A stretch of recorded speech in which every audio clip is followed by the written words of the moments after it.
Hola, muy buenas tardes tengan todos ustedes.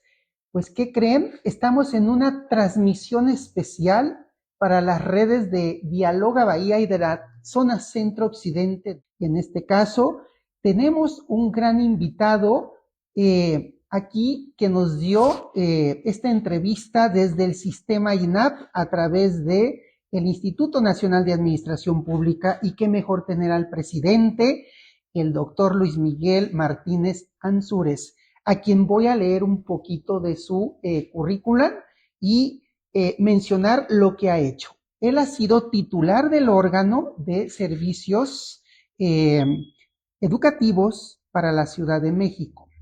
Además, dentro de la Secretaría de Obras de la Ciudad de México, se desempeñó como director administrativo. Además de ser fue el director de la Escuela de Profesionalización Gubernamental en el Instituto del INAT México, y hoy es el presidente del INAT México. Quiero comentarles también que ha sido representante de México en el Comité de Expertos de la Administración Pública en la ONU en Nueva York, y que año a año debaten precisamente temáticas de la administración pública ante el mundo. Y además tiene 11 publicaciones materia de administración pública y escribe en el periódico Heraldo TV y es columnista en el mismo. Pues bienvenido, yo puedo decir bienvenido a su casa, pero más bien yo estoy en su casa. Bienvenido, doctor. Gracias. Quiero empezar con esta dinámica. Dentro de nuestra temática es hablar sobre la transformación de la administración pública, y queremos preguntarle cuáles han sido o qué ha considerado dentro de estos principales retos que enfrenta actualmente la administración pública en México. ¿Cuáles son esos retos que está enfrentando la administración pública en nuestro país? Bueno, la primera creo yo que es la percepción de confianza de la ciudadanía. Okay. ¿Cómo confiar, cómo aumentar la percepción de confianza en la ciudadanía? Sería uno. La otra es la actualización del sistema digital en la administración pública. Y una tercera y más importante es la profesionalización del servidor público. Okay. Esas son fundamentalmente los retos que tiene la administración pública, y la fragmentación institucional y la comunicación intergubernamental que debe tener la administración pública para hacerla más eficiente y dar mejor servicio a la sociedad. Excelente. ¿Y qué papel entonces, lo dijo ahorita sobre la digitalización, este papel que juega la administración pública en la digitalización, sus nuevos desafíos tecnológicos? ¿Usted cree que esté preparado el gobierno central, el gobierno en las entidades federativas, los municipios en el tema de digitalización? Son diferentes niveles de gobierno, los tres diferentes órdenes de gobierno que hay en el país deben tener. La presidenta Claudia Sheinbaum ha sido muy precisa al crear la agencia digital, esta a nivel de Secretaría de Estado, y crear las condiciones legales para que ésta se dé, siendo la obligatoriedad de tener la actualización digital y estar al día y hacer más eficiente el gobierno para la sociedad.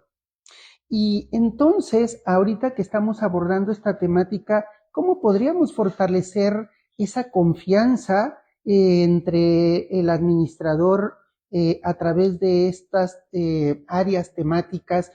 ¿Cómo se puede dar que confiemos en ellos desde el servidor público, desde la ciudadanía, mantener esa confianza, porque se ha perdido también cuando queremos hacer negocios, empresarios con el sector gobierno con la iniciativa privada? ¿Cómo la podemos fortalecer?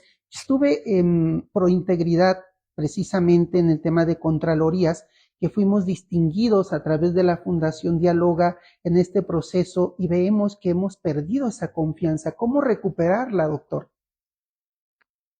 combatiendo fundamentalmente la impunidad. Ok, A ver, la palabra corrupción vende mucho, pero es poco transparente. ok. A ver, el problema del país es la impunidad, Ujú, no es la corrupción. La corrupción, la causa es la impunidad y el efecto, entre otros, es la corrupción. ujú. Hablar de corrupción es tratar de vender muy rápidamente cuál es el primer problema que tiene el país.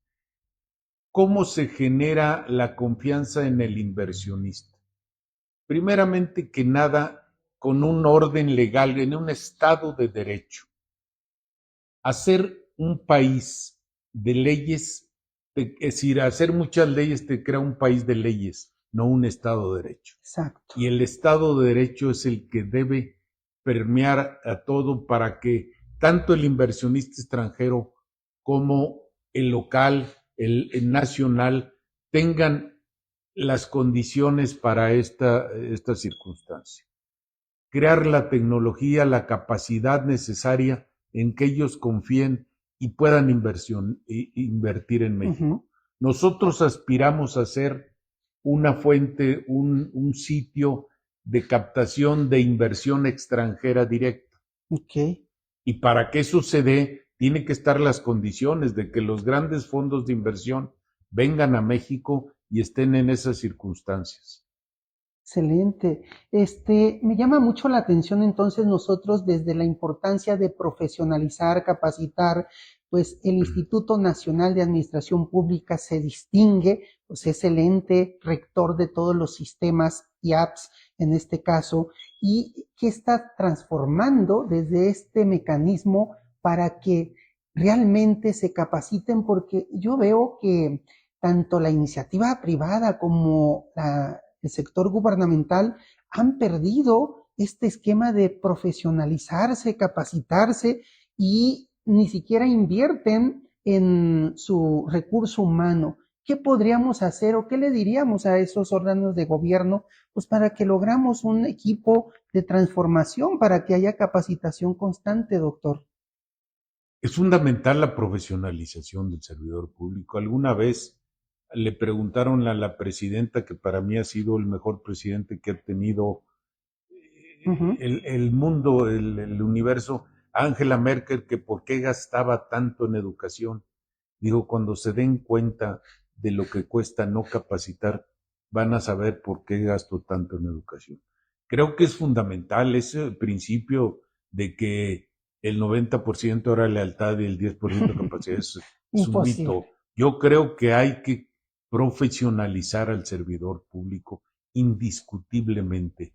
Pensar que el gobierno en todas sus políticas genera la confianza en el servidor público, pero usted no solo debe implementar políticas públicas, deben permear al servidor público Así y es. darle los instrumentos necesarios para que sea.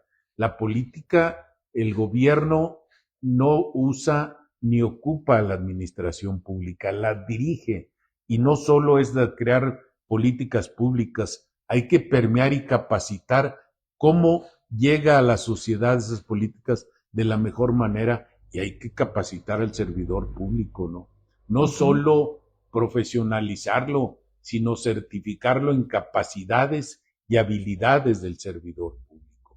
Usted crea una política pública que es con una trazabilidad, pero una transversalidad también. Y eso es lo que hay que llevar al servidor público a decirle, esto es lo que debemos hacer para que la sociedad reciba mejores servicios. Y estructuralmente hablando, ¿qué tendríamos que cambiar en estas normativas de leyes orgánicas? El servicio civil de carrera, pues en su momento fue un boom, que hoy ya ni siquiera existe servicio civil de carrera. Doctor, en ese sentido, ¿qué estructuralmente hablando necesitamos hacer un cambio ya directamente en cada orden de gobierno? El servicio civil o la profesionalización no necesariamente es de carrera, porque la carrera se entiende como un escalafón Así y es. usted puede acceder al servicio civil en los diferentes niveles, Ujú. estar profesionalizado, tener una vocación de servicio, porque, por ejemplo, en la administración en general, la responsabilidad la autoridad y la remuneración son principios fundamentales, pero la administración pública es una vocación, no solo es una remuneración. Así Y hay es. que imbuir al servidor público de su responsabilidad ante la sociedad, porque sus efectos y sus decisiones y su nivel de principios deben estar sobre eso antes de cualquier cosa, su vocación de servicio. ¿Y qué estrategias serían prioritarias para usted entonces para eliminar esto que hemos empezado a analizar de la corrupción?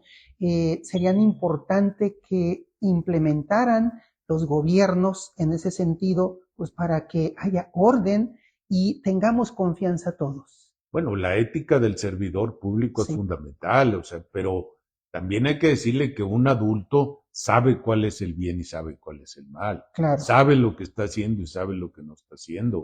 Cuando no hay un sistema de recompensas y remuneraciones, pero también saber que ante la ley debe responder. Si no hay esa respuesta, pues sabremos que estamos jugando un porcentaje muy alto de impunidad.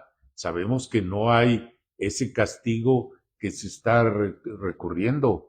Es decir, al hacer políticas indebidas, eso es lo que lleva Acuérdese que el servicio público está siempre con un recorte de presupuesto. Los recursos siempre están al máximo, ¿no? Claro. Y saber que esos recursos, escoger entre lo bueno y lo malo, pues no es una decisión, sino entre lo malo y lo menos malo. Y ahí se debe, desde el momento en que se asignan los presupuestos, es como debemos hacerlos. Las verdaderas políticas públicas. ¿Cómo se elige una política pública? Usted identifica un problema y hace una política para resolverlo. Y ese es transversal en todas las organizaciones. Evitar esa fragmentación de recursos entre los niveles de gobierno es lo que nos lleva a la pérdida de esos recursos, la duplicidad, la eficiencia en esos recursos. Y tener servidores públicos profesionalizados es fundamental. Recuerden que solo el 46% tienen estudios universitarios.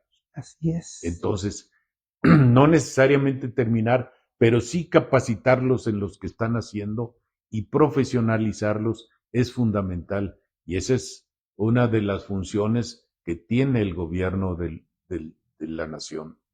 ¿Y cómo podríamos, doctor, fomentar esta participación ciudadana involucrando en estas políticas públicas a la estructura ciudadana con el servidor público, con la administración pública?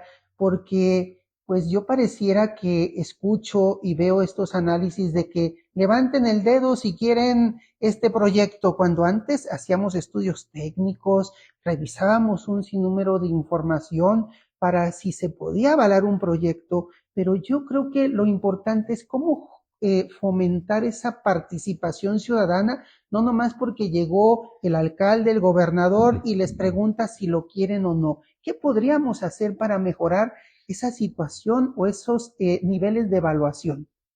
Mire, según el INEGI, solo el 8% de los ciudadanos participan en las decisiones. Híjole. Aumentando el nivel de participación ciudadana en países como Canadá o como Francia, donde llegan al 25% de la participación.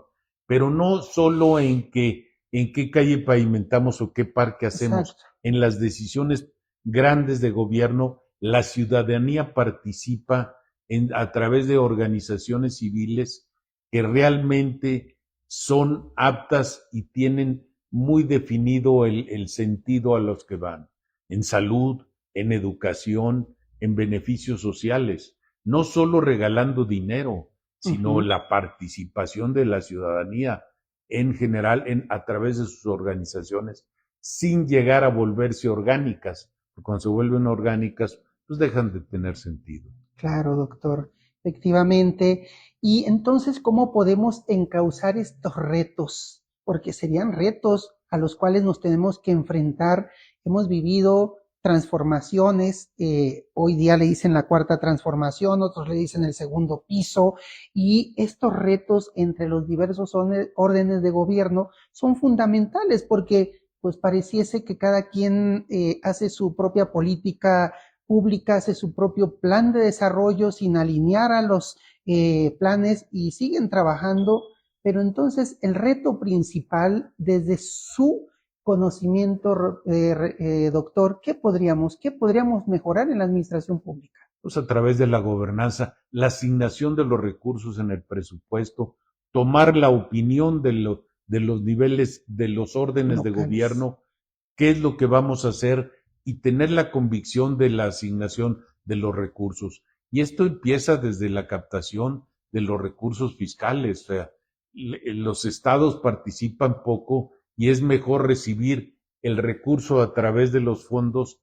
que saber captar recursos.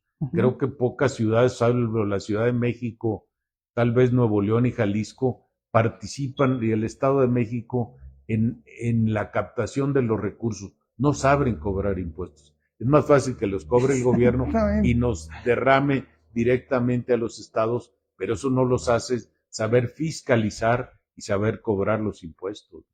El municipio, su principal impuesto es el predial, pero siempre entra el cortoplacismo del gobierno, que es el electorero, y es el que no le permite hacer adecuadamente su trabajo. Y eso es fundamental para un buen gobierno, ¿no? Y desde su experiencia que ha vivido esta estructura gubernamental, algunos ejemplos de políticas públicas que desde su análisis ha habido una transformación. Bueno, hay, es decir, transformación con la mayor eficiencia que hayan tenido, pues siempre ha sido la educativa, pero nos han cambiado tanto en lo educativo como en lo de salud, que es la principal exigencia del ciudadano.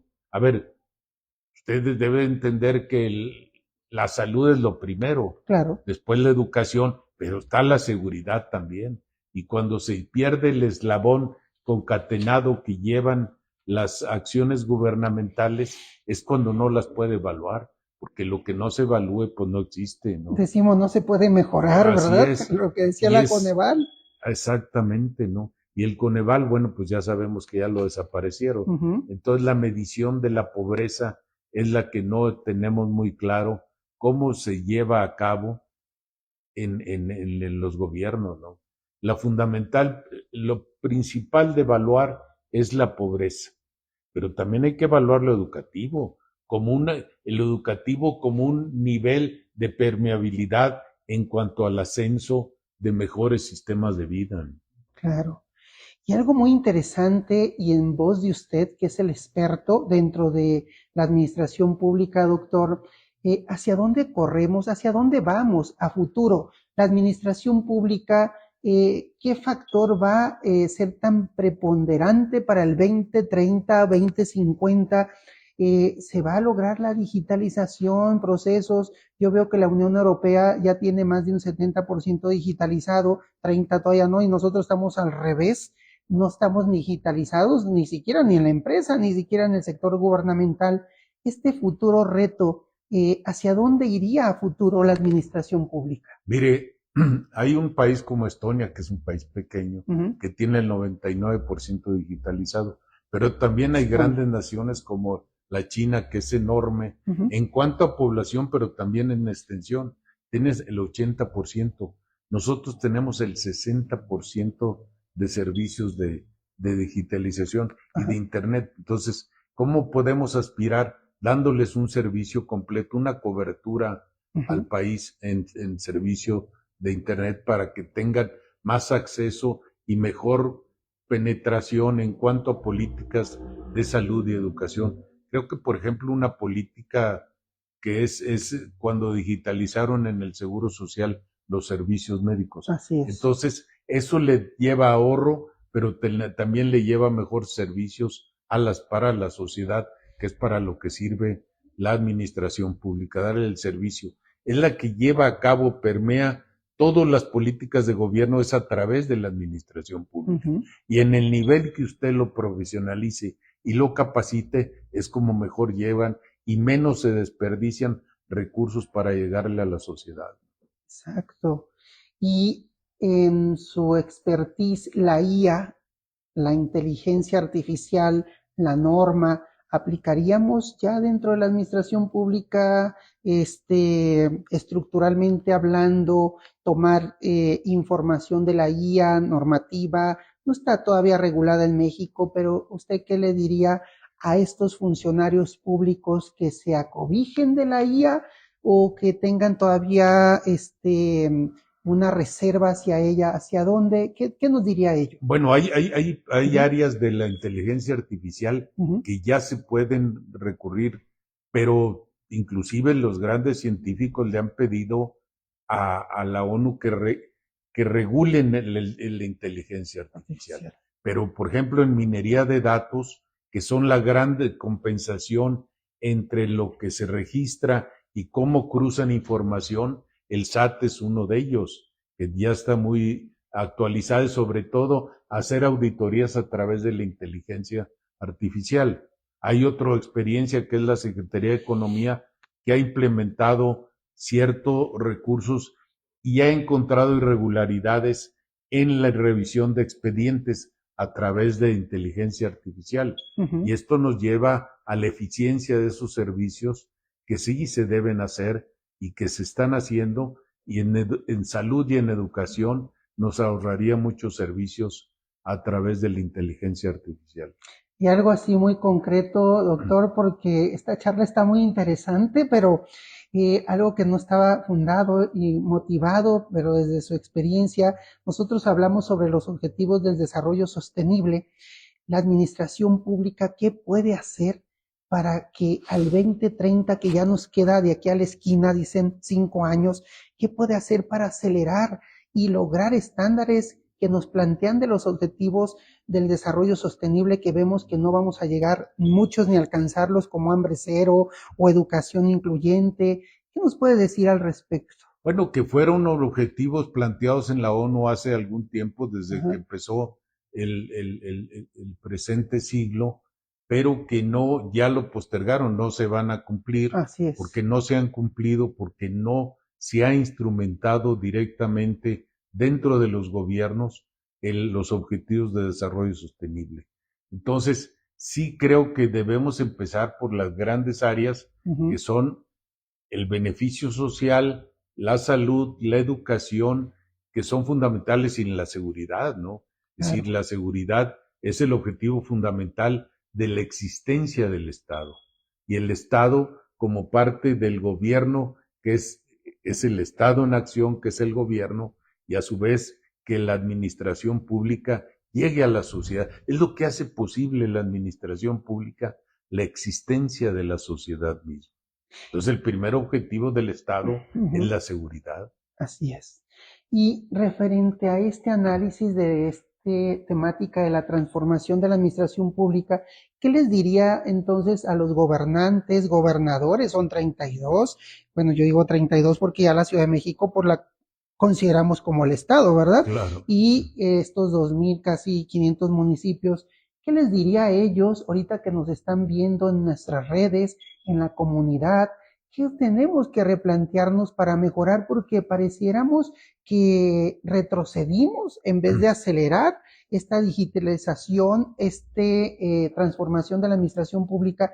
¿Qué les diría a ellos? Que es muy disímbolo. Mire, los municipios, uh-huh, hay municipios chicos, pero hay municipios tan grandes como Monterrey o como Guadalajara, con municipios que todavía tienen usos y costumbres. Certificar las áreas fundamentales de los municipios, que son gobierno, que es protección civil, que es obra pública, que es contraloría, que es administración. Certificar en esas áreas, pedirles al mínimo de certificación, que nosotros, por ejemplo, en el Instituto de Administración Pública, tenemos certificación de esas áreas, y empezar a subir de abajo hacia arriba, okay, esa certificación de capacidades y habilidades de un servidor público mínimas que deben tener para darle un mejor servicio a la ciudadanía, que es la que es la recipiendera directa de todas esas políticas públicas. Entonces yo creo que estaríamos ya en el parteaguas, ya trazados de modificar las leyes orgánicas, la ley orgánica de la Administración Pública Municipal, muy atinado a su análisis de certificar estos modelos en diferentes dependencias, porque un tesorero pues tiene que estar certificado, un director de obra pública, de protección civil, del secretario del ayuntamiento, como lo dice usted. Y entonces, si las leyes orgánicas no contemplan la certificación, pues es necesario empezar por ahí para que le demos dientes y luego operatividad a estos institutos como el que usted preside. Darle los instrumentos necesarios para que eso se lleve a cabo, porque si no vamos a seguir bordando en el vacío en cuestiones que no se han evaluado y que no han servido de la política, y recomponerlas o reestructurarlas nuevamente en la administración pública. Doctor, pues antes de cerrar, yo sé que nos sentimos halagados dentro de la Fundación Dialoga, sí, que nos haya atendido esta entrevista. 3 minutos, ¿qué nos quedó en este análisis de la transformación de la administración pública para usted, que nos pueda decir a los que nos siguen en las redes y a la ciudadanía? Que siempre pensemos en que el servidor público, es decir, ¿por qué tenemos la pérdida de confianza? Porque no tienen una comunicación con la ciudadanía. Que la ciudadanía se acerque. Se ha denostado mucho el poder público durante 30 años para hacerles creer que el mercado y no el gobierno es el que da el servicio, y que se ha denostado al poder público, que el poder público está para servirlos y que se acerquen a él a través de la administración pública, que es la que directamente les llega. Usted, la imagen que se hace del poder público, siempre el principal es el municipio. Y es el municipio el que es el más importante, porque es el primer contacto que el ciudadano tiene con ellos. Yo le agradezco, doctor, y a todos los que nos están siguiendo en las redes, decirles gracias porque estamos con un gran ponente, un gran experto de la administración pública a nivel nacional, y agradecerle al INAP y al doctor Luis Miguel Martínez Ansúrez, que nos haya dado esta entrevista a las redes de Dialoga. Muchas gracias a todas y a todos. El agradecido soy yo, gracias.